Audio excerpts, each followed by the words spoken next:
Aujourd'hui, je viens vous parler d'un verset qui fait beaucoup de polémiques sur la divinité de Christ. Et beaucoup de contradicteurs de la parole de Dieu utilisent ce verset pour essayer d'enlever la divinité de notre Seigneur Jésus-Christ. Vous savez, le Seigneur Jésus-Christ est la parole qui s'est faite chair sur la terre des hommes. Donc la parole qui s'est recouverte d'un corps humain pour nous apporter un message de vie et d'espoir. Et beaucoup de personnes essayent, justement par rapport à un seul verset, d'enlever la divinité de Christ. Alors aujourd'hui, vous devez comprendre que la Bible s'interprète par elle-même. Donc s'il y a quelque chose que vous ne comprenez pas, si vous allez chercher dans la parole, vous allez trouver la réponse. Donc le verset polémique est dans Matthieu chapitre 24 au verset 36.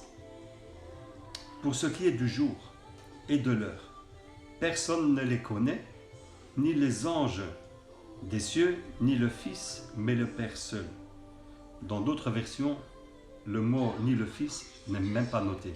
En fait, il faut savoir que c'est le théologien Louis II qui a introduit le mot « ni le Fils » pour faire comprendre que celui qui connaît la fin, c'est le Père seul.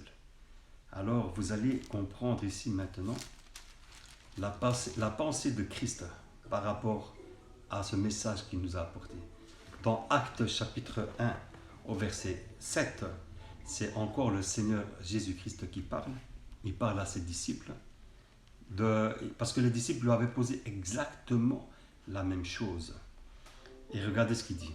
Il leur répondit, dans Actes chapitre 1 au verset 7, « Ce n'est pas à vous de connaître les temps ou les moments que le Père a fixés de sa propre autorité. » Alors là, c'est tellement clair.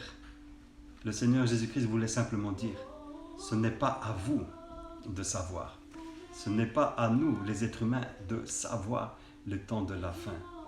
Le Seigneur Jésus-Christ, dans sa mission sacrificielle, évidemment, il n'avait pas encore l'autorité nécessaire parce qu'il n'était pas encore monté vers le Père pour avoir cette autorité. Mais aujourd'hui, il faut que vous sachiez qu'il sait tout.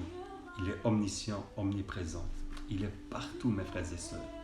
Donc, il nous dit ici que ce n'est pas à vous de savoir le temps de la fin.